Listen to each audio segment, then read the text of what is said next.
Jean-Sébastien, bonjour. Alors, satisfaction client. Je vous avais parlé il y a quelque temps, effectivement, de l'affaire Volkswagen, mais là, ça semble partir dans tous les sens dans le milieu de l'automobile. Alors, satisfaction client dans le milieu automobile, qu'est-ce que vous pouvez me dire là-dessus? Ah, plein de choses, plein de choses. La satisfaction client est essentielle dans le monde de l'automobile, monde sur lequel il y a des centaines d'enquêtes.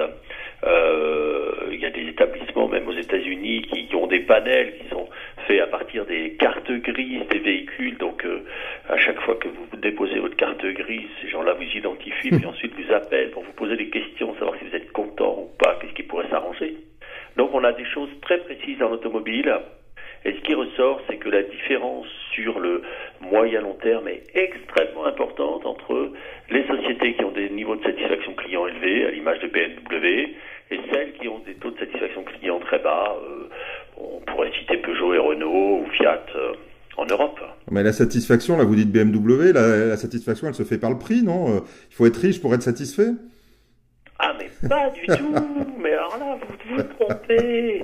Si on se remet en arrière, remettons-nous une trentaine d'années en arrière, une BMW était vendue au même prix qu'une voiture française. Oui, mais ça a changé. Eh oui, et ça a changé parce que BMW a répondu aux attentes des clients. Et donc, les clients voulaient simplement une voiture robuste.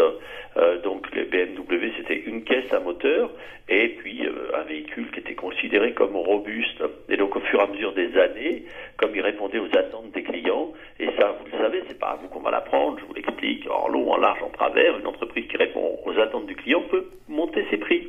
Et donc, avec le temps, ils ont réussi, parce que leurs clients étaient satisfaits, à monter les prix. Et aujourd'hui, la différence de prix avec Peugeot, c'est 30 à 40% plus cher. Et sur les 15 dernières années, la marge d'exploitation de BMW, c'est 12% en moyenne. Là où Peugeot, c'est 2% les meilleures années, c'est-à-dire une fois tous les 5 ans quand l'État n'est pas intervenu pour les sauver. Donc, certes, aujourd'hui, il y a une différence de prix qui permet d'accentuer cette différence de qualité au niveau du service, au niveau du véhicule, mais c'est le résultat d'une stratégie centrée client face à une stratégie, celle des constructeurs automobiles français, en particulier centrée produit. Et oui, le pricing power va avec la satisfaction dans l'automobile, si j'ai bien compris. Oui, exactement. Investissez dans le client et vous pourrez leur faire payer plus cher. Est-ce que les Asiatiques sont venus jouer dans ce jeu de quilles, là? Ah oui, et d'ailleurs, le succès des Asiatiques n'est pas du tout lié à leur capacité à trouver des produits innovants. Pendant des années, on s'est moqué de Honda et de Toyota qui n'étaient capables que de copier les véhicules des ingénieurs européens, mais ces gens-là sont très centrés clients et donc dans nos enquêtes de satisfaction client, évidemment, Toyota et Honda font partie de ceux qui ont les palmes et c'est ce qui leur a permis en quelques années de conquérir le marché de l'automobile.